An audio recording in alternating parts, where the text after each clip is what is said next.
Donc, je présente Soria Sbeh, donc l'UNCDF, qui est chargé de la mise en œuvre de tout ce qui est inclusion financière et réglementation à l'UNCDF. Elle est basée actuellement au Kenya, à Nairobi, et qui va donc nous faire une présentation sur la mise en œuvre et des exemples dans le monde, donc des benchmarks de finances digitales.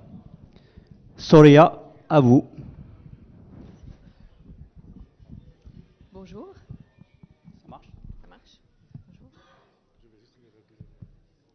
Je pense que c'est bon. C'est bon. Merci Ali. Bonjour à tous. J'ai la lourde tâche de commencer l'après-midi, après la pause.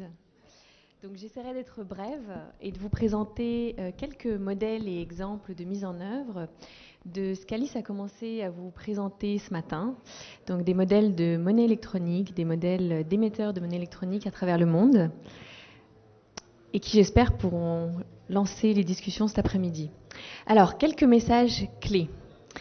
La monnaie électronique peut jouer un rôle primordial grâce à 4 facteurs, 4 éléments clés que je vais développer un petit peu plus au cours de la présentation.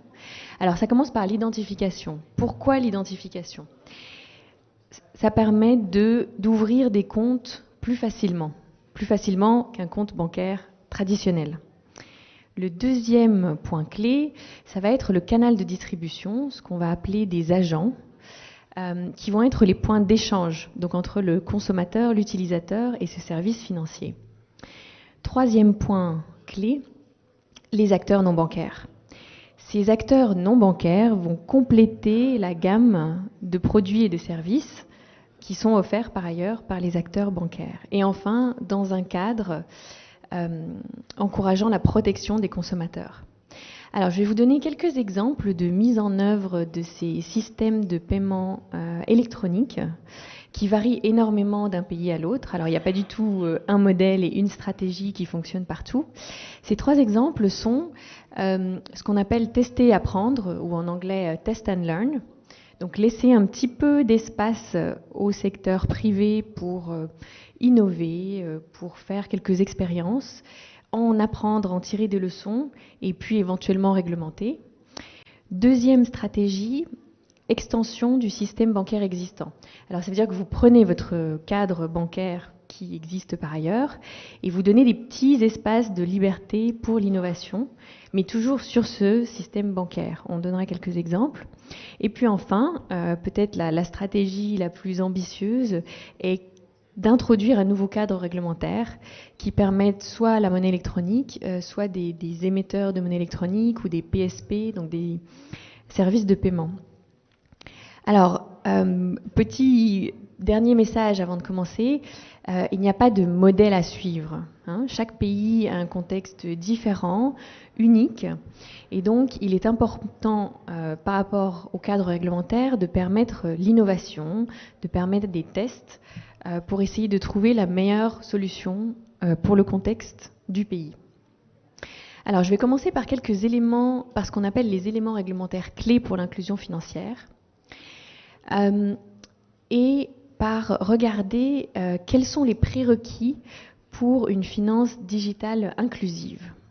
Alors, d'une part, j'ai besoin d'une demande client qui se traduit par une offre de valeur de services financiers. Le client, bien sûr, comme ça a été mentionné au premier panel en particulier, doit avoir compris cette offre de valeur. Ensuite, il faut des fournisseurs de services de paiement qui aient un modèle d'affaires financièrement viable, avec bien sûr aussi, comme ça a été évoqué ce matin, des systèmes et des procédures sécurisées et des produits attractifs et abordables pour les clients. Entre les deux, il y aura le réseau de distribution. Donc quand on est dans une banque, ça va être une agence bancaire. Quand on est dans un système aussi bancaire ou non bancaire d'ailleurs, ça va être des agents de proximité qui vont vous permettre de retirer de l'argent, de déposer de l'argent, de faire toutes les transactions dont vous avez besoin.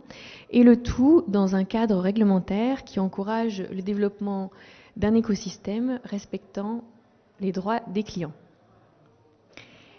Alors, quelles sont les bonnes réglementations, entre guillemets? Le CIGAP, qui est un think tank, a conduit une recherche sur un grand nombre de réglementations dans le monde et a remarqué que 4 éléments revenaient toujours dans les réglementations qui étaient inclusives et qui avaient favorisé un bon écosystème. Ces 4 éléments, vous les voyez à l'écran. D'abord, c'est autoriser la monnaie électronique et les acteurs non bancaires pour l'émission de monnaie électronique. Le deuxième élément clé, ça va être au niveau de l'identification et de la vérification simplifiée de l'identité. Donc simplifier un petit peu les requis nécessaires pour ouvrir un compte. Troisième élément, les agents.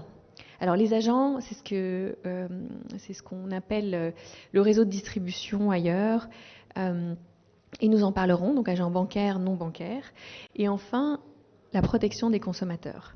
Alors je vais revenir brièvement sur chacun de ces éléments et vous montrer quelques chiffres, quelques exemples qui j'espère vous convaincront de la nécessité d'aller plus loin.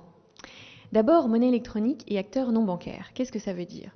Ça veut dire autoriser des acteurs non bancaires, donc concrètement vous et moi, nos entreprises, à émettre et à distribuer de la monnaie électronique. Et de la monnaie électronique, petit rappel, c'est une réserve de valeur prépayée sur un portefeuille électronique. Alors, Alice vous a montré ces chiffres ce matin. Mais donc aujourd'hui, la monnaie électronique est autorisée dans 96 pays dans le monde. Donc ce n'est pas tout à fait une nouveauté, c'est quelque chose qui a été autorisé, testé, modifié sur les 10 dernières années. Que ce soit en Colombie ou plus proche en Égypte, en Jordanie, en Indonésie, on a mentionné la Tunisie ce matin, mais aussi le Pakistan, Singapour.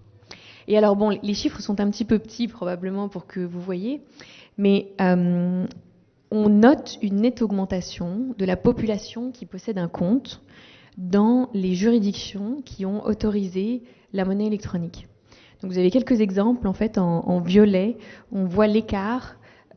Entre 2014 et 2017, il y a un vrai palier avec beaucoup plus de gens qui ont un compte, un portefeuille électronique.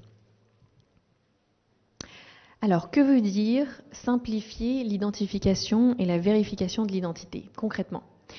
C'est-à-dire que quand les risques sont faibles, on peut s'autoriser à avoir des requis simplifiés. Et cela a été souvent mis en place grâce à différents niveaux de comptes et de requis. Donc si on part du niveau standard, ce qu'on appelle le KYC complet, donc les requis d'identification complets, d'habitude, ça va être une pièce d'identité, donc le passeport, la carte nationale d'identité, et puis parfois une preuve de revenus, ça va être une preuve d'adresse, etc. Donc selon le pays, d'un point de vue standard, on va avoir au moins 3 pièces d'identité qui vont être requises, et c'est assez lourd. Alors, un certain nombre de pays ont mis en place ce qu'on appelle le KYC simplifié. Et pour vous donner un exemple, c'est-à-dire qu'il n'y a plus de preuves de revenus nécessaires et il n'y a plus de preuves d'adresse nécessaires et la définition de pièce d'identité est un peu élargie pour permettre à tous d'y accéder. Et donc, certains pays comme le Brésil, le Ghana, l'Inde ou la Tanzanie accepte une pièce d'identité qui peut être la lettre du chef de la communauté, une facture ou une pièce d'identité qui n'a pas forcément de photo d'identité avec, qui n'est pas forcément la pièce nationale d'identité. Alors, il y a d'autres pays qui ont fait un choix un petit peu différent et qui demandent, comme vous voyez là, le KYC bas, une carte SIM plutôt que la pièce nationale d'identité. Souvent, l'opérateur de télécom va lui-même demander une pièce d'identité, mais donc une carte SIM personnelle peut suffire. Et puis, le KYC moyen va demander la traditionnelle pièce nationale d'identité avec photographie. Alors, selon les pays, il y a pas mal de pays qui autorisent le eKYC, donc l'identification et la vérification de l'identité à distance. Et ça dépend beaucoup du système national d'identification. Alors voilà, donc vous avez d'habitude 3 catégories et chaque catégorie de KYC va avoir des droits différents. Donc si je suis dans le KYC bas, je peux faire des transactions par exemple à un plafond très limité. Dans le KYC moyen, je vais avoir un plafond un petit peu plus élevé. Et dans le KYC complet, je vais pouvoir faire toutes sortes de transactions avec un plafond beaucoup plus élevé. Troisième élément clé d'un point de vue de la réglementation, ce sont les agents. Alors qu'est-ce que je veux dire par agent? Agent, il faut imaginer que vous sous-traitez votre réseau d'agents à des tiers. Ces tiers peuvent être des chaînes, des supermarchés, des petits commerçants, même des individus dans certains pays. Et cela rend le réseau de distribution plus souple, beaucoup moins coûteux et lui donne une opportunité d'avoir une meilleure couverture géographique et horaire. Alors, un graphique pour vous donner quelques chiffres, si vous arrivez à voir. Donc ici, vous voyez, vous avez le nombre de transactions par adulte et puis vous avez la couverture des agents. Et donc, les pays dont la courbe va le plus loin sont celles qui ont le plus grand nombre d'agents par adulte. Et ce sont les transactions qui sont aussi le plus les pays où les transactions sont le plus digitalisées. Autrement dit, il n'y a pas de pays qui a réussi à digitaliser ces transactions sans réseau d'agents de proximité. Donc ça, c'est la première donnée que je voulais vous montrer. Quelques exemples de pays. La Colombie, par exemple, permet à des individus, comme des commerces, ou même des individus qui n'ont pas de localisation fixe, de devenir des agents. Le Brésil également, qui a un modèle bancaire uniquement, a autorisé il y a quelques années les individus à devenir des agents bancaires. Et en 10 ans, le pays comptait 250 000 agents. Donc ce sont des chiffres incroyables, impressionnants. Et alors au bout de 10 ans, une fois que ces individus avaient vraiment une pénétration du territoire optimale, le régulateur est intervenu pour changer. Et il a dit, bon, maintenant qu'il y a des agents partout, eh ben, c'est plus des individus, on va les réglementer un peu plus strictement, il faut que ce soit un business, et voilà comment ça va marcher, voilà les requis. Mais il a laissé le temps aux gens de s'adapter, de s'approprier le produit, grâce à des agents qui sont à côté de chez eux. Donc l'idée, c'est toujours, ça ne marche pas si vous devez faire des kilomètres pour faire une transaction. Par contre, si l'agent il est en bas de chez vous et que vous le connaissez personnellement, ça a beaucoup plus de chances de marcher. Alors la même chose au Ghana et en Indonésie, les agents peuvent être des individus. Dernier élément clé réglementaire qui est vraiment de plus en plus important, je pense, et qui a aussi été évoqué ce matin, c'est la protection des consommateurs. Le but est d'assurer un niveau minimal de transparence des recours clients, une bonne protection contre la fraude et bien sûr, ça a été évoqué aussi, la protection des données. Alors concrètement, qu'est-ce que ça veut dire? Donc n'oubliez pas, nous parlons de protection financière du consommateur, donc pas juste une protection générale. Quelques exemples encore. Au Kenya, par exemple, quand vous faites une transaction de monnaie électronique, le fournisseur de services de paiement est obligé de vous donner le coût de la transaction et tous les détails. Donc à qui vous allez l'envoyer, combien vous envoyez, combien ça coûte. Ça vous permet de faire pause. Est-ce que j'ai bien compris le produit? Est-ce que c'est bien ce que je veux? Et ensuite, je valide. En Union européenne, par exemple, la PSD2, donc une des dernières réglementations des paiements, met un maximum à 50 € pour les transactions frauduleuses. Pardon. Je vais reprendre le micro. Ce qui permet aux utilisateurs de se sentir à l'aise, c'est-à-dire que même s'il y a une fraude, ils ne vont pas payer plus que 50 €. En Égypte, enfin, un petit peu plus proche, les transactions les utilisateurs sont protégés par la loi de protection des données personnelles, que nous avions évoqué aussi ce matin. Voilà, donc ce sont 4 éléments clés qui se retrouvent dans la plupart des juridictions qui ont une réglementation qui a encouragé l'inclusion financière. Alors maintenant, vous me direz comment mettre en œuvre ces éléments réglementaires. Eh bien, il n'y a pas non plus un seul chemin, et c'est toujours une équation compliquée parce qu'il faut trouver un équilibre. Donc la réglementation doit trouver l'équilibre entre encourager l'innovation, permettre des modèles d'affaires qui soient financièrement viables, assurer la protection des clients, la protection des données, et bien sûr, sujet crucial, limiter les risques. Quelques stratégies. Bon, c'est un petit peu petit, mais je vais tâcher de vous les expliquer. Donc, nous recensons 3 stratégies. D'abord, tester et apprendre, le test and learn. Donc, vous donnez un petit peu d'espace de façon restreinte au secteur privé qui va lancer un certain nombre de produits et de services dans un cadre limité. Et puis ensuite, on regarde, est-ce qu'il y a une adoption de ces services? Est-ce qu'il y a une valeur ajoutée? Est-ce que ça marche? Comment les risques sont gérés? Et éventuellement, ensuite, on passe à une autre stratégie. Alors, cette expérimentation, elle peut être faite à travers ce qu'on appelle des sandbox réglementaires. Ça peut être des lettres de non-objection ou la création d'un centre d'innovation. Alors, un exemple assez connu de lettre de non-objection a eu lieu au Kenya, c'est-à-dire, donc vous connaissez probablement M-Pesa, un produit assez connu de monnaie électronique au Kenya. L'opérateur de M-Pesa a d'abord reçu une lettre de non-objection de la Banque centrale, lui disant, voilà, nous, on comprend ton produit, on sait à peu près comment tu veux le dérouler, tu as notre feu vert pour le mettre en place, même si ça ne correspond pas à un cadre réglementaire existant.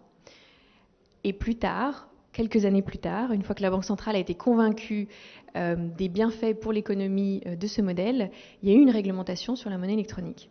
Un deuxième exemple que vous connaissez probablement tous aussi, c'est l'exemple de la Chine.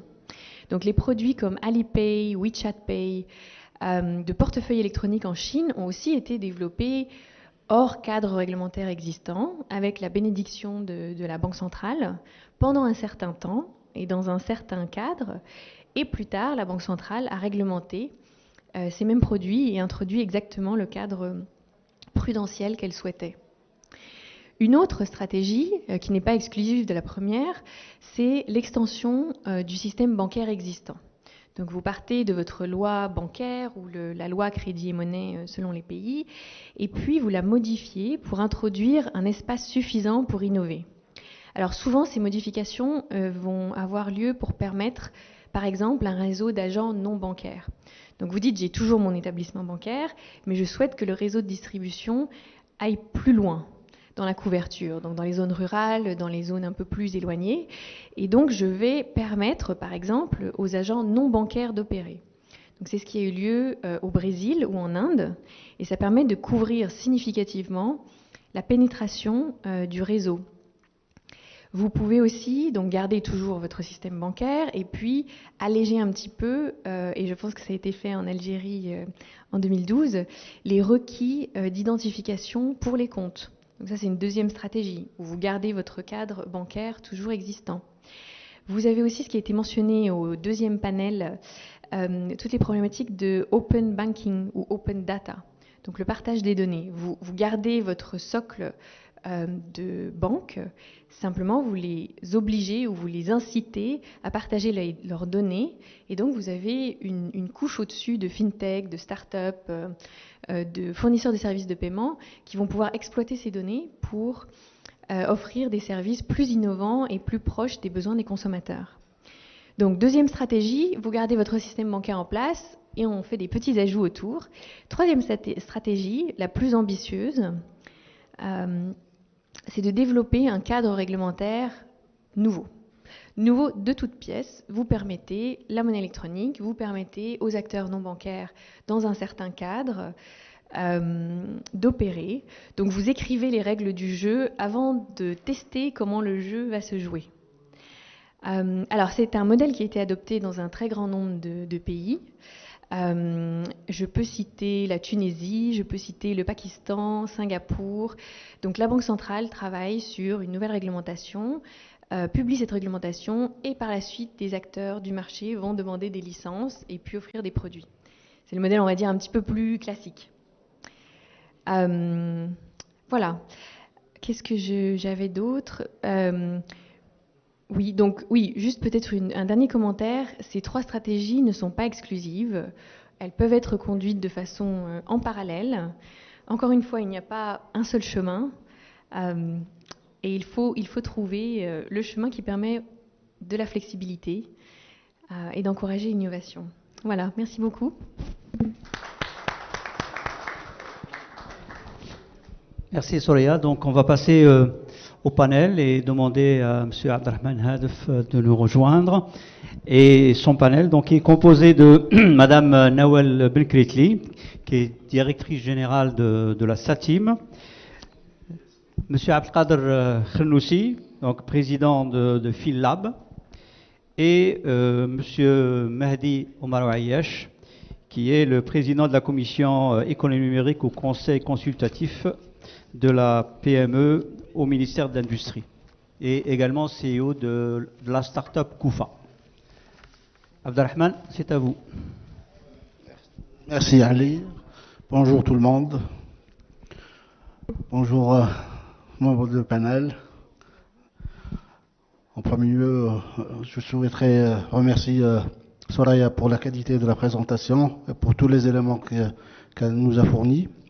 Donc, à la lumière de cette présentation que nous venons de suivre, il y a lieu de retenir 4 bases réglementaires, si je peux me permettre le mot, sont essentielles au déploiement de la monnaie électronique pour améliorer l'inclusion financière dans tout pays. Donc je citerai l'autorisation ou la permission d'émettre la monnaie électronique, la simplification des conditions d'identification, c'est un deuxième élément. Le troisième élément, c'est l'autorisation des agents tiers. Et la quatrième base réglementaire, c'est la protection des consommateurs, c'est ça. Donc j'ai bien noté ces 4 éléments.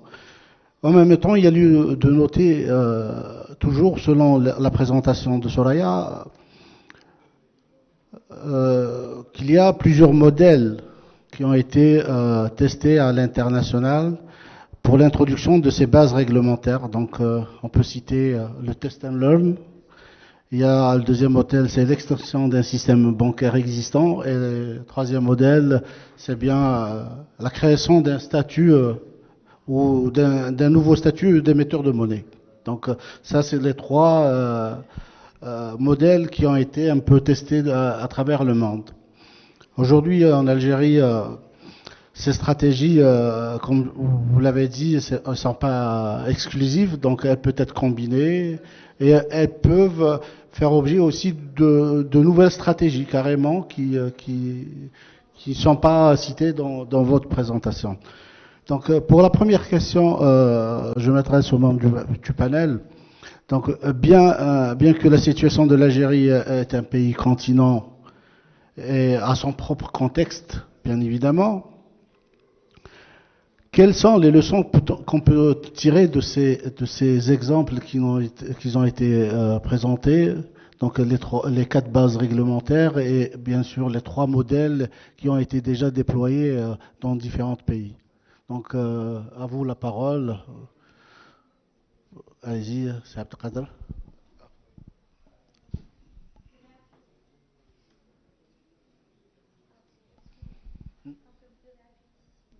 C'est bon.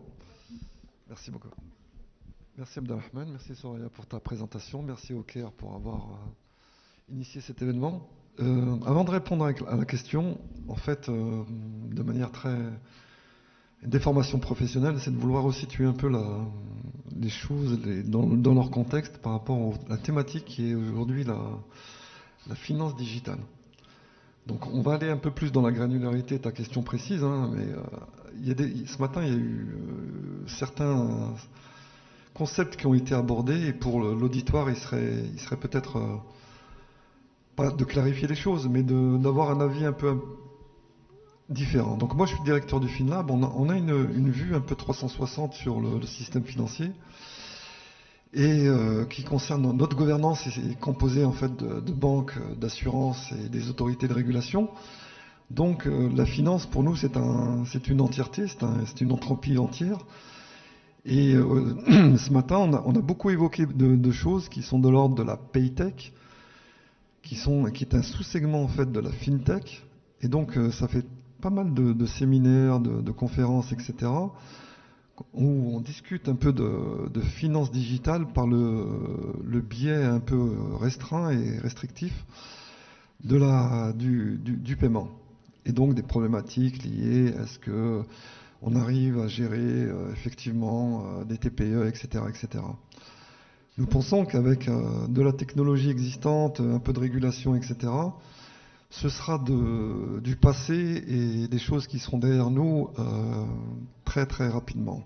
Je pense qu'en resituant les choses en termes de cadrage réglementaire ou de politique qui soit bien menée, en très peu de temps, on peut régler ces choses-là et j'espère qu'on abordera le CARE a intitulé une finance digitale.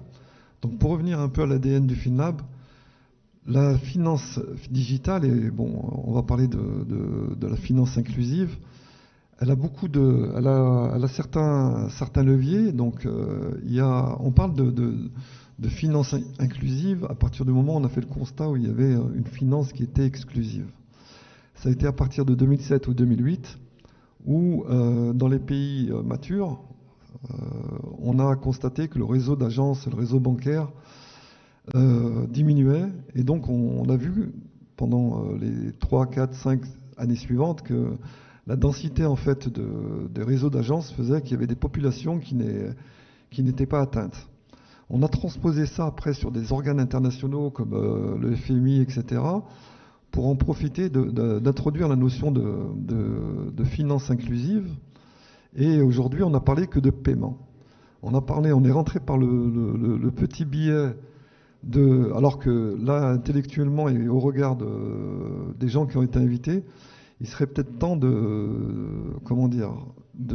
discuter et d'échanger dans ce qui se fait de manière de plus rationnelle, c'est-à-dire dans une collégialité avec tous les acteurs de tous les sujets. La finance inclusive, on ne peut pas parler encore de finance digitale qui est un écosystème encore plus large, mais la finance inclusive, c'est plusieurs leviers qui doivent se superposer.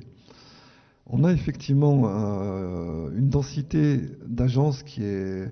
Là, Rachid Sekak pourrait nous donner une statistique assez rapide sur le niveau du maillage des réseaux d'agences qui est très insuffisant en Algérie, donc ça pourrait être un premier levier.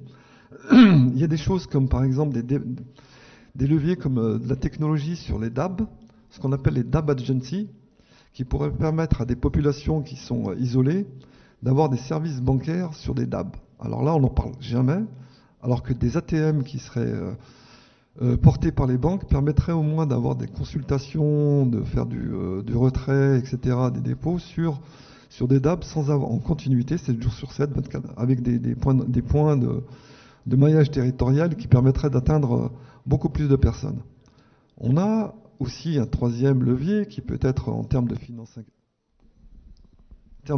inclusive, c'est de superposer effectivement avec ce qu'on a évoqué ce matin, qui a été évoqué par Madame Nègre, c'est-à-dire la partie EME. Et là-dessus aussi, ce matin, on a vu une confusion des genres. On confond les genres, donc aujourd'hui, il faudra peut-être clarifier les éléments de langage. Qu'est-ce qu'un EME? Qu'est-ce qu'une PSP? Aujourd'hui, qu'est-ce que la monnaie banque centrale? Et donc là, on a vu un peu, pas des frictions, mais peut-être des contradictions qui... donc, je pense qu'il y a un aspect didactique, c'est de dire que le business model lié à l'EME est très différent du business model du PSP, qui est aussi très différent de la monnaie banque centrale. Et les trois sont aussi des leviers à superposer pour aller vers la finance inclusive. Alors le premier, par exemple, l'EME, qui est très très bien décrit, nous, ça nous intéresse parce qu'on s'intéresse aux fintech, on s'intéresse aux insurtech, on s'intéresse aux regtech, mais c'est dommage qu'il n'y ait pas d'acteurs de la Banque centrale, parce qu'on s'intéresse aussi à un autre segment, qui est la subtech. Et la subtech, c'est quoi? C'est la technologie autour de la supervision. Et là, ce matin, la maîtrise des risques, le fait qu'il y ait eu déjà un embryon de cadre réglementaire, ça permettrait à des fintech qui seraient spécialisés dans la subtech de pouvoir donner des outils de maîtrise des risques liés à l'implémentation et au cadre réglementaire de supervision qu'a la Banque centrale. Donc on aurait aimé qu'on puisse avoir un échange là-dessus. Ça aurait été très pertinent parce que nous, ça nous permettrait de développer, non pas d'avoir des business plans qui soient tous... Je ne vais pas vampiriser là. Dans 2 minutes, vous inquiétez pas, je vous donne une... Dans 2 minutes, j'arrête. C'est tellement intéressant, c'est Abdelrado, vous pouvez continuer. Non, mais 2 minutes. C'est aussi, pas un cri du cœur, mais presque. C'est de dire que, voilà, au niveau de la typologie des acteurs, on a beaucoup de business plans dans l'écosystème de l'innovation qui est une très forte pondération sur des business plans liés à la paytech. Bon, ok, c'est très bien. Il y a des startups qui vont faire du très bon travail, mais la fintech, c'est pas seulement ça. Là. Il y a de la fintech, il y a de l'insurtech, il y a de la regtech, et ça, il faut qu'on puisse aujourd'hui en Algérie développer ces concepts et les donneurs d'ordre qui sont dans la gouvernance du FinLab, c'est-à-dire les banques, les assurances et les autorités de régulation, ont un devoir de pouvoir développer, c'est un devoir presque citoyen, un devoir de développer ces concepts. Donc nous, on va les aider effectivement, et ce genre comment dire, de conférences aident et vont contribuer. C'est là où j'apprécie l'initiative. Je ne suis pas en train de caresser dans le sens du poil, mais ça nous intéresse vraiment fortement parce que ça permet d'envoyer certains messages. Et donc, je finis sur l'EME. L'EME va avoir besoin, et Madame Nag va confirmer, d'innovation et d'outils d'innovation qui vont permettre à la supervision de pouvoir mitiger les risques, de calculer les risques financiers, économiques, du maillage, parce qu'il y a beaucoup d'agents. Il y a aussi la correspondance entre le flottant des EME et la contrepartie qui est un compte de cantonnement qui peut être aussi un compte qu'on peut appeler un compte fiduciaire, ou ça dépend de la réglementation dans quel sens ça va s'orienter. On a besoin de remonter presque en temps réel entre la correspondance pour les risques de fraude, les luttes anti-blanchiment, le KYC, etc. Et donc tout ça va générer en fait pas mal de tech, avec le préfixe qu'on veut, fintech, regtech, subtech, etc. Et ça, c'est notre devoir aujourd'hui de pouvoir aller là-dessus. La partie PSP, c'est encore autre chose, puisque là, on n'est plus dans un accès à un compte de cantonnement. On est aujourd'hui à réfléchir sur un terrain qui est très sensible, c'est l'accès à la tenue de compte. Donc là aussi, le cadre réglementaire est complètement différent, les business models sont complètement différents, et l'inclusivité et la possibilité de donner aux citoyens ou à des corporates l'accès à la finance, c'est un chemin différent qui se superpose au précédent. Dans 30 secondes, je termine. Et donc, ça aussi, ça nous intéresse parce que il y a la partie PSP et la DSP2 donc à évoquer l'authentification forte, la protection des données, et ça a été évoqué ce matin, la signature électronique, l'identité numérique, etc. Donc cette atomisation un peu de concepts, nous, au côté FinLab, on essaye humblement de pouvoir d'orchestrer ça et de pouvoir donner un sens à tout ça. Et enfin, le dernier aspect qui est la monnaie banque centrale, là aussi, il y a une très grosse confusion. Dans le public, on entend souvent monnaie banque centrale, donc crypto, donc etc., etc.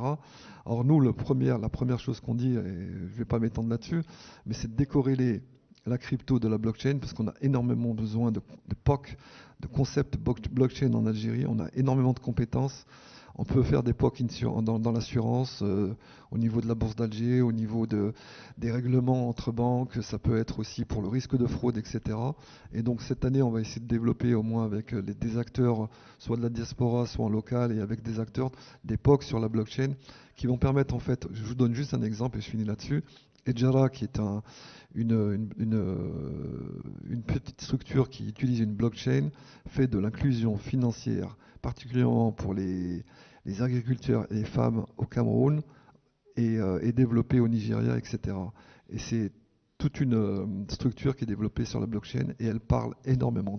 Là, je sais que je ne devais pas parler de blockchain, j'ai cité le mot 3 fois, donc je m'arrête. Merci beaucoup. Merci, c'est Abdelkader. C'est Madame Abou. À vous la parole, Madame. Merci. Moi, je serai peut-être un peu plus concrète. Je parlerai de l'environnement actuel. Vous avez posé une question, comment peut-on lancer de l'inclusion financière avec l'environnement actuel en s'appuyant sur les concepts cités par Soraya. Je dirais qu'on peut aller graduellement, mais rapidement. On peut s'appuyer déjà sur un environnement existant. Ce matin, le vice-gouverneur de la Banque centrale a parlé de 2 PSP existants. Satim, Algérie Post. En fait, nous sommes plus que des PSP. Nous sommes l'interface entre le secteur bancaire et les secteurs externes, et les secteurs privés ou publics externes. Et à ce titre, nous pouvons aujourd'hui développer certains produits, notamment sur la finance digitale, et nous pouvons jouer le rôle de super PSP, et j'emprunte ce mot à Abdelkader, qui permettrait aujourd'hui d'avoir l'interfaçage direct avec les banques, permettre en toute sécurité en fait la connexion entre les acteurs externes et les banques. Toutefois, il faut mettre en place la réglementation nécessaire et l'environnement sécurisé nécessaire. Donc ça, c'est une première étape à passer, qui n'est pas des moindres, et qui nécessite l'acceptation déjà des documents digitalisés.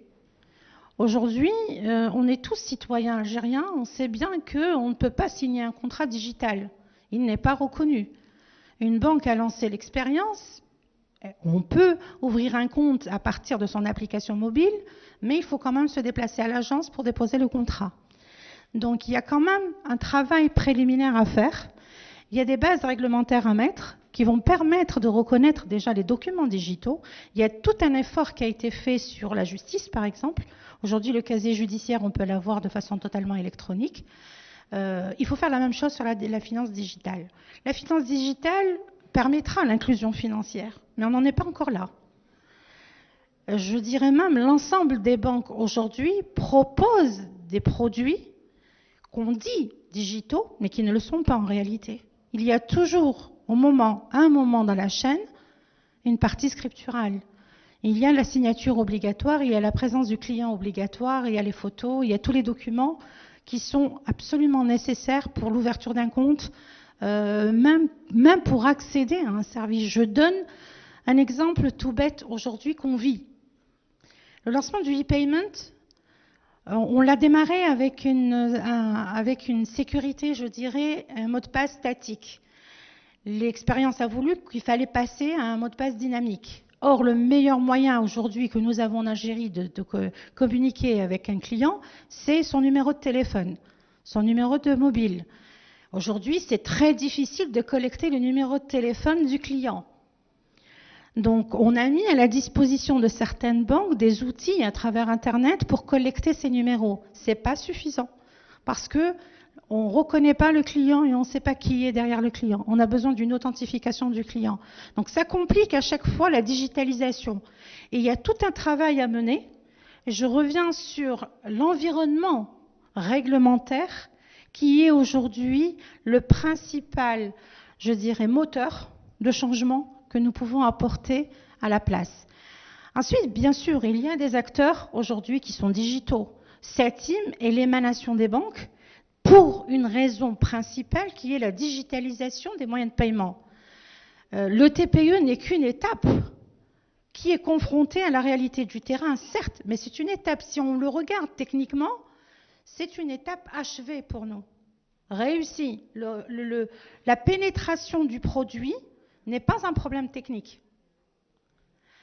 Il faut prendre, à mon sens, et encore c'est mon avis personnel, il faut prendre, je dirais, la question par les deux côtés. Le côté réglementaire qui prend du temps, mais le côté technique qui prend moins de temps. Et je rejoins, et je serais favorable à faire du test and learn. Et c'est ce qu'on a fait sur la monétique. Si on a de bons souvenirs, on a démarré sans réglementation. Ce n'est pas pour autant qu'on a eu de la fraude ou qu'on a eu des catastrophes. Pourquoi? Parce qu'on l'a fait dans un environnement limité, restreint, contrôlé, supervisé, avec l'accord de la Banque centrale. Satim a été créé par la volonté de la Banque centrale. Et on est bien un organe de digitalisation des banques.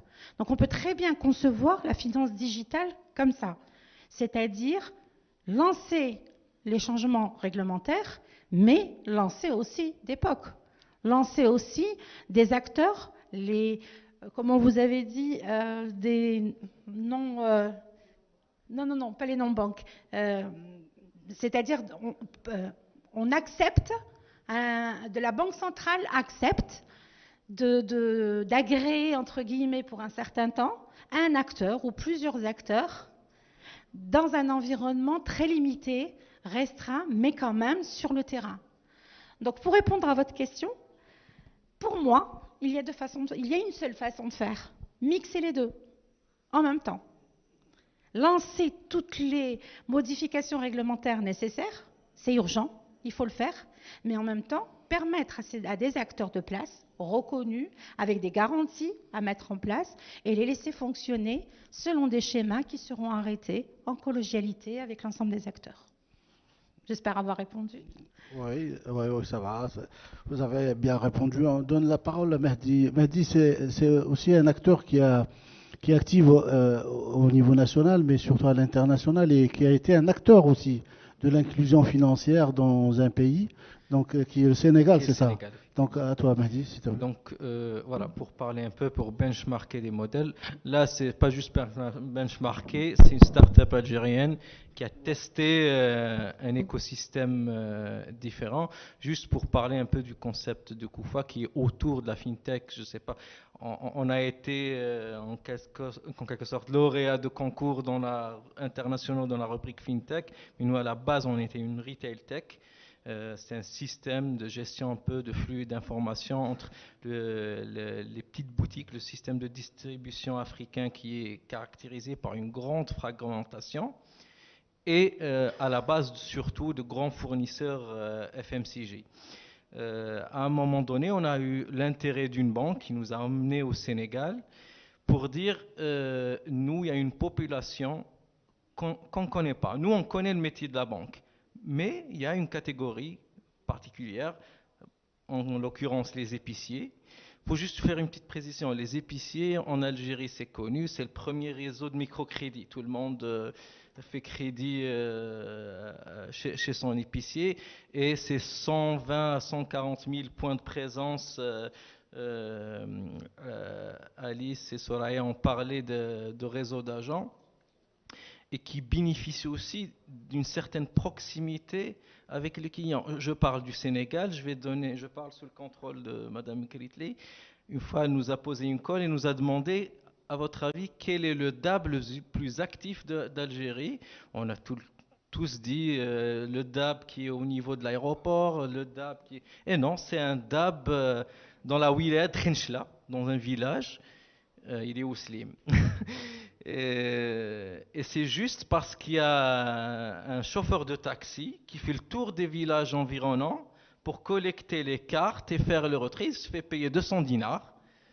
Il fait de l'inclusion financière, le hajj, etc. Il va retirer les soldes de tout le monde et tout le monde lui fait confiance. Et l'idée, c'était que la banque voulait exploiter ce capital confiance, ce capital proximité, et elle avait besoin d'un intermédiaire entre cette institution financière et cette communauté sur laquelle elle avait finalement beaucoup de préjugés. Et c'est pour ça qu'ils sont appuyés sur une start-up. Et finalement, ça a été possible parce que l'entité en question, au final, il y avait deux gros challenges. Le premier, il était technique, c'est-à-dire de pouvoir mettre à la disposition d'une start-up, mettre des passerelles avec une start-up pour qu'elle puisse utiliser ses ressources en mode API, ce qu'ils appellent l'APIisation de la banque, en toute sécurité. Le deuxième challenge, il était surtout d'ordre managérial, c'est-à-dire accepter qu'une start-up puisse être un acteur et puisse être responsable du last mile ou on va dire de la partie frontale de l'établissement. Et ce qui était intéressant, c'est que quand on allait démarcher notre cible, c'est qu'on avait en même temps la légitimité de ce grand groupe bancaire qui avait cette connaissance de la gestion de compte, du maintien de compte, et l'agilité d'une start-up qui avait la capacité de customiser le produit de l'établissement financier pour coller le plus possible aux réels besoins de cette cible-là. Aujourd'hui, par exemple, l'une des grandes idées reçues, on se dit que, voilà, on parle par exemple, on faisait surtout de l'élargissement du réseau d'acceptation de paiement, c'est-à-dire on essayait d'inciter les commerçants à accepter le paiement électronique. Et si on demande à n'importe qui, il va dire non, les gens sont réticents parce que c'est l'informel. Et finalement, quand on leur posait vraiment la question, c'était pas, personne n'a répondu cette question, n'a donné cette réponse à la question. C'est, par exemple, quand on parle d'Algérie, nos épiciers, pour la plupart, je ne sais pas s'il y a un représentant du ministère des Finances, ils sont tous au régime forfaitaire et non assujettis à la TVA. Donc, je ne pense pas que ça soit le premier frein. Mais la première chose qu'ils vont vous répondre, on ne nous l'a pas demandé. Nos clients ne nous demandent pas de est-ce que vous acceptez les cartes. Donc il y a des questions à se poser. Ils vont aussi vous dire, ok, si j'accepte du paiement dématérialisé, est-ce que moi, à mon tour, je peux aller chez mon fournisseur, chez mon grossiste et ou est-ce que je transfère le problème de mon client à moi? C'est moi qui suis obligé d'aller chaque jour à la banque pour retirer et aller me réapprovisionner. C'est des petits problèmes tout simples. Au-delà de tout ce qu'on a dit sur les aspects réglementaires qui peuvent faciliter, inciter et offrir vraiment un réel confort pour ces acteurs pour aller vers cette finance qu'on va dire cette finance digitale. On a aussi beaucoup parlé de la notion de confiance et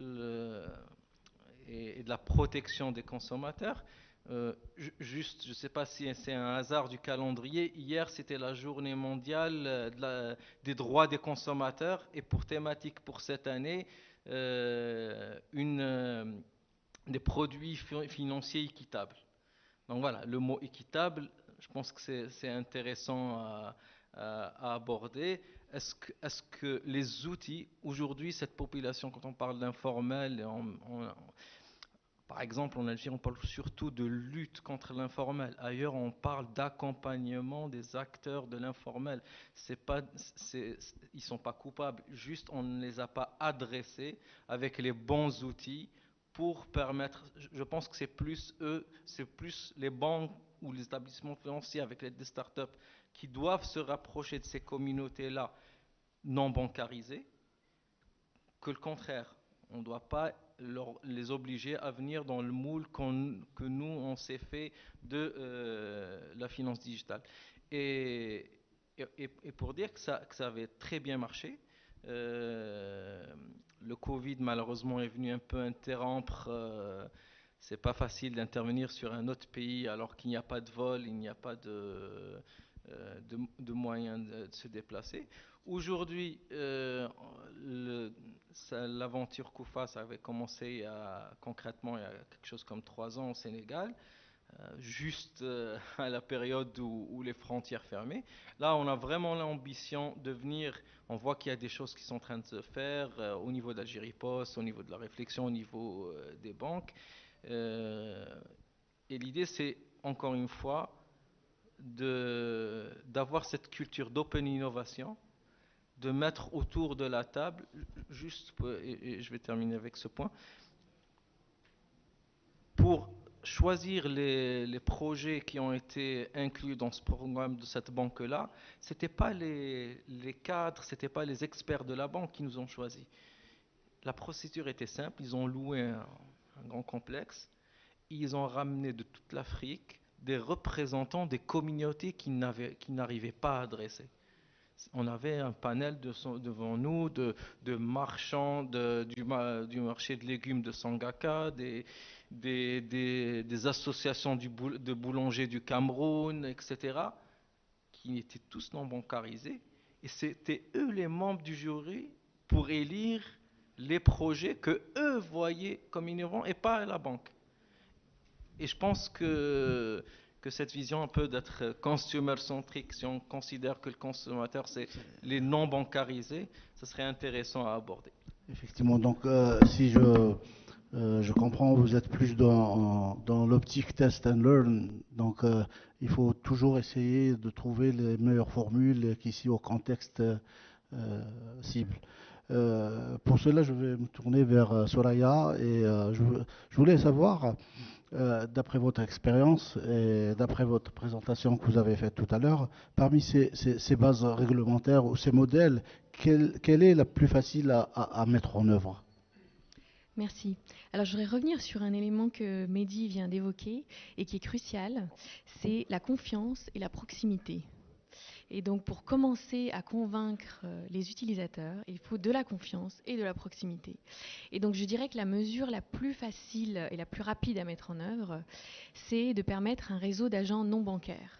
Parce que vous pouvez garder vos banques telles qu'elles sont, vous leur permettez d'avoir des agents qui sont non bancaires, donc ça va être dans un petit village en Kabylie, ça va être votre épicier, vous l'avez toujours connu, vous lui faites confiance, et lui va être votre agent, c'est lui qui va vous donner votre salaire à la fin du mois si vous avez besoin, qui va prendre votre épargne, qui va envoyer de l'argent ailleurs, qui va faire votre paiement de facture, etc. Et le lien pourrait être fait avec des fintechs, justement. Donc des fintechs qui vont agir entre les banques et l'épicier, pour proposer un certain nombre de services aux épiciers, l'accès par des canaux, par des API, et bon, idéalement donner confiance à l'utilisateur pour qu'il commence. Alors imaginez votre agriculteur en Kabylie, il a reçu un paiement digital, donc un paiement social ou autre, il doit le retirer. Mais s'il va chez son épicier du coin ou son buraliste, il discute, il prend une partie, peut-être il laisse le reste, et peut-être même qu'il va faire son paiement digitalement pour ses intrants. Et peut-être même qu'il va réussir à sécuriser son stock d'intrants pour la prochaine récolte, parce qu'il n'a pas la tentation de dépenser ce liquide qu'il doit garder sous son matelas jusqu'à la prochaine récolte.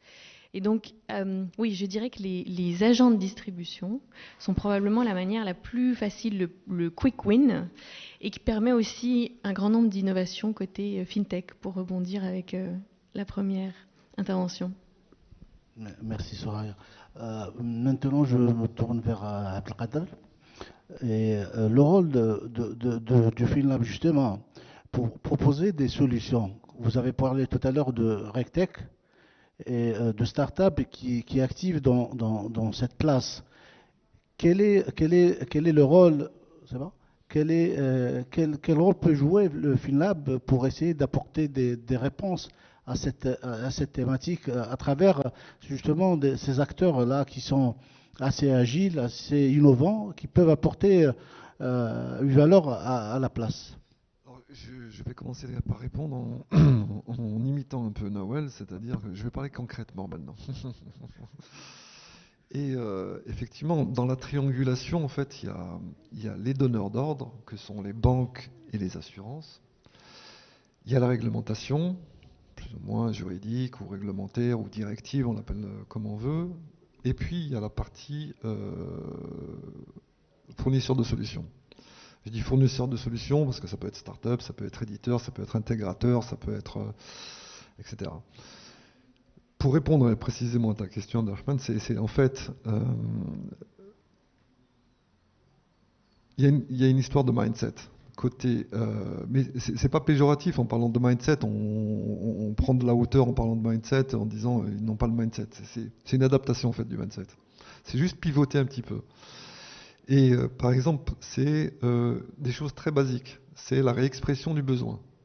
Comment exprimer un besoin de manière très claire? Donc, il y a des méthodologies, et ce besoin au regard de l'innovation, il doit être adapté. Et ce sont des choses très simples.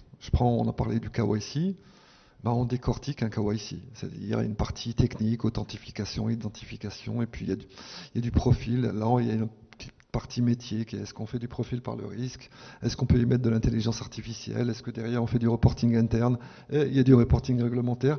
Et en fait, on décrit pas mal de processus sous la forme d'une sorte de trajectoire, depuis le contact clientèle jusqu'à du reporting, etc. Et on a une méthodologie qui est la data strategy.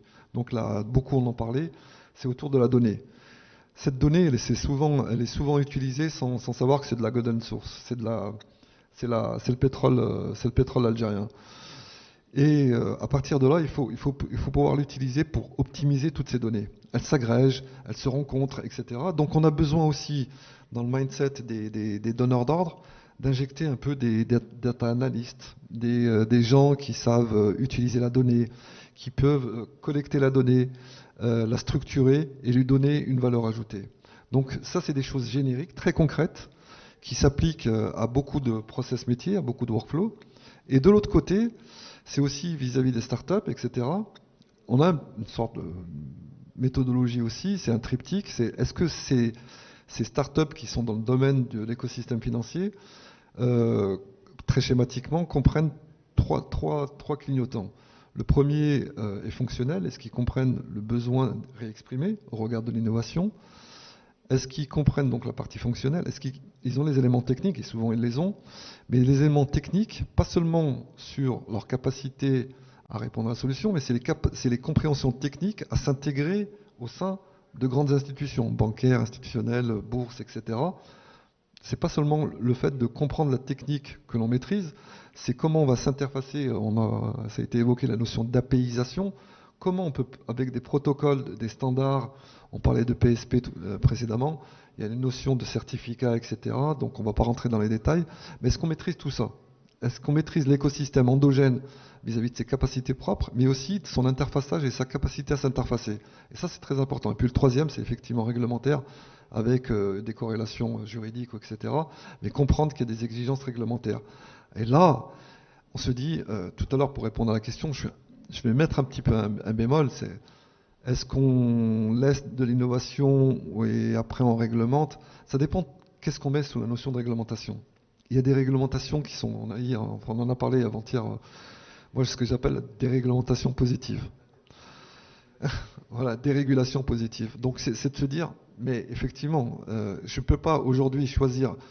Ce matin a été évoqué les émetteurs de monnaie électronique. Excusez-moi, mais si on fait le bilan dans 3 ans ou dans 4 ans, si on commence aujourd'hui, il y aura très peu d'élus. Pourquoi? Parce que déjà en termes de contraintes, de capital initial, de fonds, etc., et de gestion du réseau, même d'agents, il y a très peu de structures aujourd'hui en Algérie ou demain qui vont pouvoir se permettre de gérer à la fois les contraintes commerciales, financières et d'organisation pour assurer et d'être en phase vis-à-vis de la maîtrise du risque. Et les risques sont nombreux. Ce ne sont pas les mêmes risques bancaires, puisque une EME vis-à-vis de la Banque centrale ne sera pas vue comme une banque classique, elle sera vue avec d'autres types de risques, mais qui existent et qu'il faut maîtriser, et particulièrement le réseau. Et le last mile kilomètre, enfin le last mile, le last mile est très difficile. On en a besoin dans ce genre de business model. Pour la PSP, c'est pareil. Il y a des gens, moi j'entends des fintechs qui nous parlent, je suis PSP. Le seul PSP aujourd'hui qu'il faut, et là je me permets de parler et d'être un peu intrusif à Noël, mais c'est une éventualité sur laquelle moi aujourd'hui, jusqu'à preuve du contraire, dans la configuration et dans la considération de l'industrie des paiements, c'est la SATIM, avec le géomonétique pour la partie réglementation, etc. Mais la SATIM, bon, je l'appelle super PSP en catimini, mais c'est le PSP qui permettra en fait de tester, et là on est vraiment aussi un peu dans cette notion de tester, mais ça sera un test avec une entité qui a les capacités d'homologuer, de certification, de contact avec les banques et de challenger les banques pour est-ce que les banques sont capables de fournir des API à la PSP pour effectivement accéder au compte. Moi, j'aimerais bien que d'ici 6 mois, 1 an, 2 ans, on puisse avoir des fintechs qui puissent proposer, alors on parlait d'inclusion financière. Et l'inclusion financière, c'est aussi de proposer aux TPE, donc au bas de la pyramide, on ne parle même pas du haut de la pyramide des très larges corporates, vous avez des TPE qui sont multibancarisés. L'inclusion financière, c'est aussi de permettre à quelqu'un qui a 1 ou 2 employés d'avoir une situation au plus près de sa gestion de compte. Et donc si on a des agrégateurs de comptes qui ont une vue et un accès aux comptes BNA, BEA, BDL, pour donner à cette TPE une vision centralisée c'est aussi de l'inclusion financière. Et là, on aura des fintechs aussi qui peuvent se positionner et démultiplier le champ des possibles. Voilà, j'en finis, parce que sinon je vais rester... Oui, je voudrais ajouter un point. Il y a un élément qu'on a omis d'aborder dans la journée, c'est le développement des paiements instantanés. Comment développer du mobile payment? Comment faire de l'inclusion financière? Comment faire tout simplement de la digitalisation des produits financiers sans paiement instantané? Je pense que c'est un prérequis qu'il va falloir mettre en œuvre très rapidement pour permettre justement cette innovation, ça c'est FinTech, et surtout pour répondre à un besoin de la place qui est aujourd'hui... vous pensez bien qu'un commerçant aujourd'hui, il a du cash immédiatement. Vous lui proposez un moyen de paiement qui va lui permettre d'être crédité à J+2 dans le meilleur des cas, et il va vous dire, ça ne m'intéresse pas. Moi, je veux mon argent dans ma poche. Il n'y a pas que ça. Si on veut développer du P2P, c'est pareil, c'est des paiements instantanés qu'il faut. C'est, j'émets la transaction, je veux voir sur mon compte le montant. C'est aussi basique que ça. D'autant plus si c'est des petits montants. Donc, l'une des batailles aussi à mener, et à mener rapidement, c'est de mettre en place l'infrastructure nécessaire pour assurer le paiement instantané des petits montants. Et je pense que c'est la base de la réussite de toute la finance digitale. Excusez-moi, un petit complément. On a au niveau de la bourse d'Alger déjà réfléchi à un champ qui n'a pas été évoqué, c'est la notion de produit Sharia compliant. Et dans la réflexion, ça a été très peu aussi abordé, c'est que c'est pas une notion de contrainte, etc. C'est un des constituants du système et de la particularité du système économique, enfin du système financier algérien, c'est que si on propose aussi pour une segmentation précise qui n'ira pas sur certains produits, quelle que soit la qualité de service de ce produit, s'il ne donne pas un signal de Sharia compliance là-dessus. Alors là aussi, il y a un concept qui existe aussi, c'est je vais pas dire la Sharia tech, mais c'est l'islamic tech qui existe et qui se développe avec et on a déjà une typologie de produits, Murabaha, Musharaka, Ijara, etc. Et Soukouk, on a déjà parlé avec. Je ne déflore rien, Yazid, hein, on n'a encore rien fait. Mais voilà, on essaie de faire le saut le leapfrog, c'est quand même, on s'interdit pas. Voilà. Et cet élément-là aussi en termes de psychologie, d'approche du marché, c'est un élément, je pense, fondamental. Voilà, c'était aussi ça que je voulais aborder. Peut-être juste pour rebondir sur cet aspect, qui est effectivement très important. Il y a un pays qui a fait beaucoup d'innovation islamique, c'est la Malaisie. Et donc la Banque centrale de Malaisie a un conseil pour voir si les produits sont Sharia compliant.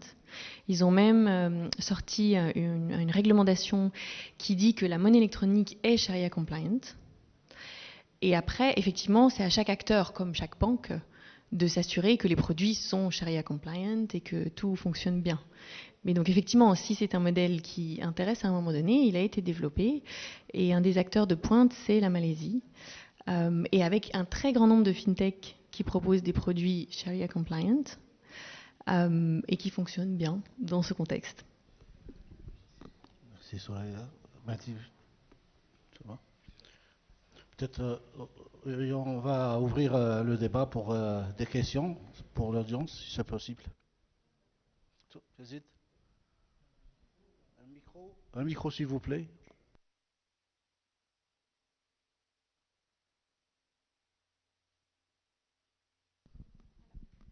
Voilà, merci. Donc, Yazid Ben Mahoub, directeur général de la Bourse d'Alger. Enfin, c'est dans la continuité de ce qui a été dit ce matin. Je remercie un peu l'ensemble des panélistes pour ce qu'ils ont dit, le retour sur l'expérience notamment. Enfin, parfois, je me dis, c'est comme si on essayait d'inventer quelque chose, alors que c'est quelque chose qui a déjà été testé, qui existe ailleurs. Donc, les expériences des autres pays peuvent être, disons, expérimentant en Algérie. Et puis aussi, je me dis que, par exemple, en parlant de moi, j'ai dans ma poche ma carte bancaire, mais j'ai dans l'autre poche un petit paquet de billets. Vous voyez, je suis à Alger, c'est la capitale.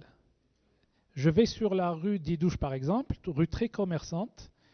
Eh ben, je pense qu'il y a 1% des commerçants qui ont un TPE. Et ceux qui l'ont, parfois, ils ne fonctionnent pas. Que dire alors des autres qui sont dans des endroits éloignés en Algérie? Si je parle du sud, si je parle des hauts plateaux, si je parle des zones montagneuses, etc.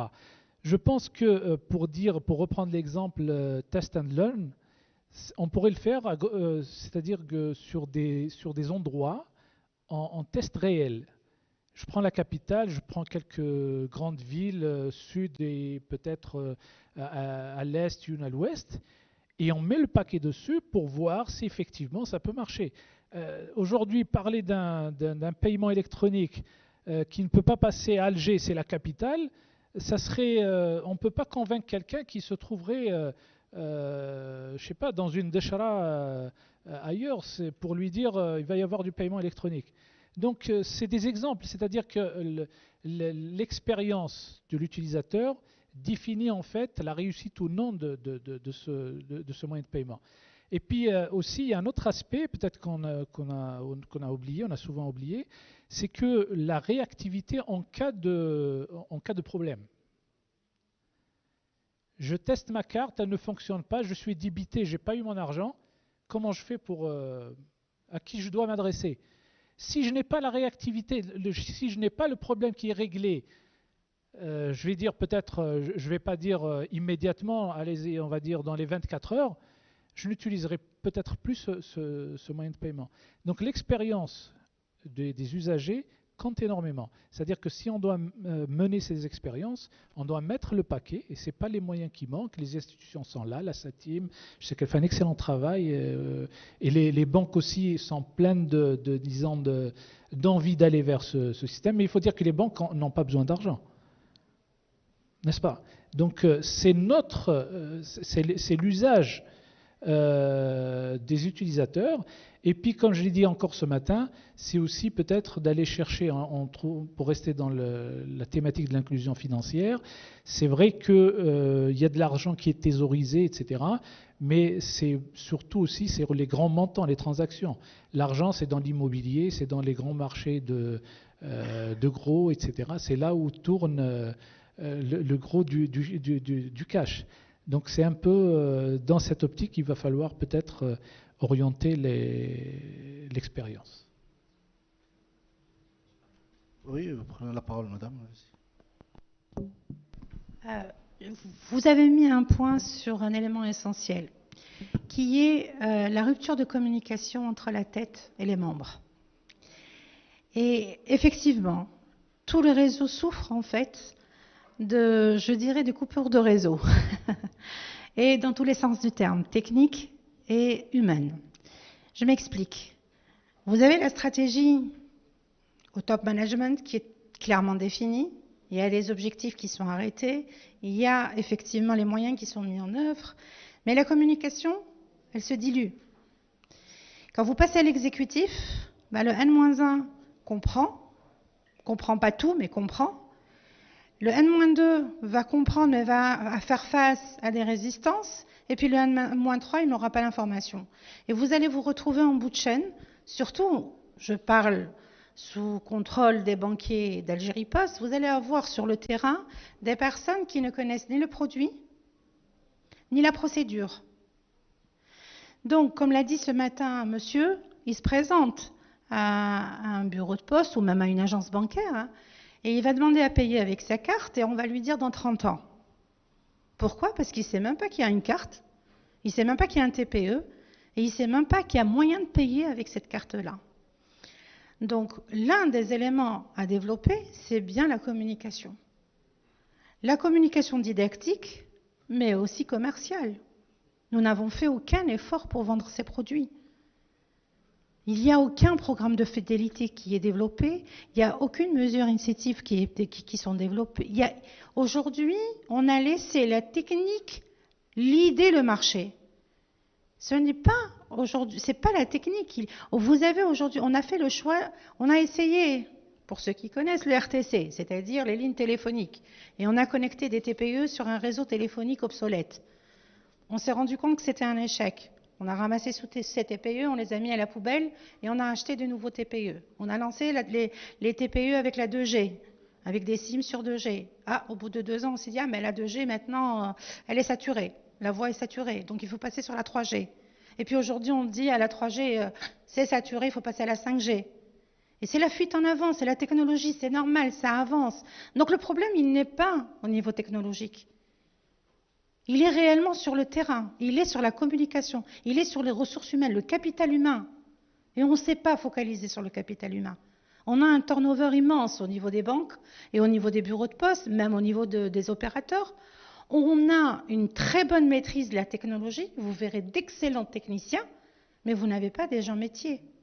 Où sont les gens métiers? Où sont les professionnels? Où sont les commerciaux de base? Où est l'équipe de vente? Il faut se poser ces questions. Il y a tout un travail. L'inclusion financière va aller avec la communication.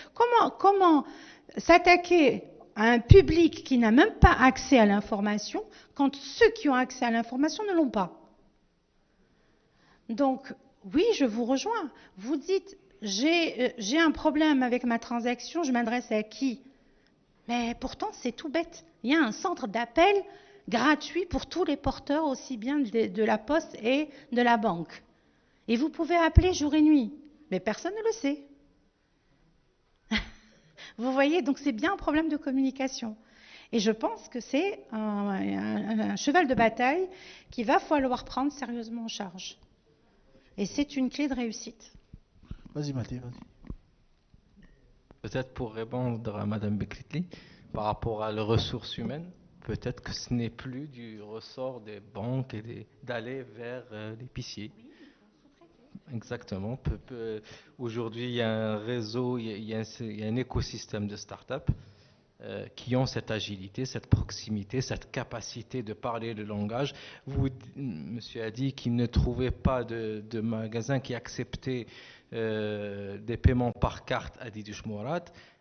Est-ce qu'on s'est posé la question pourquoi? Madame Bekrité a donné un élément de réponse, mais est-ce qu'on est parti vers ces gens-là pour dire pourquoi vous n'acceptez pas le TPE? Il est gratuit. La transaction, elle est gratuite. La carte, elle est gratuite.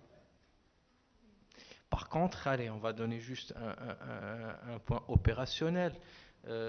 Moi, si j'accepte un paiement électronique, un paiement cash, j'ai mon argent tout de suite. Si j'accepte un paiement électronique, cet argent-là, je ne pourrai pas l'utiliser pour mon activité. J'économise encore une fois à mon client l'action d'aller retirer du cash à sa banque, mais je transfère le problème à mon niveau. Maintenant, est-ce qu'il n'y a pas une partie du processus qui est à développer? C'est peut-être le e-commerce ou B2B qui permettrait à cet agent-là et pour ces clients qui, par exemple, je parle des grandes boîtes FMCG qui ont un énorme souci de gestion du cash, etc. Eux aussi seraient demandeurs de solutions qui peuvent leur permettre de ne pas avoir ce souci. Donc l'idée, c'est peut-être aller vraiment dans le terrain et de se dire, peut-être s'appuyer sur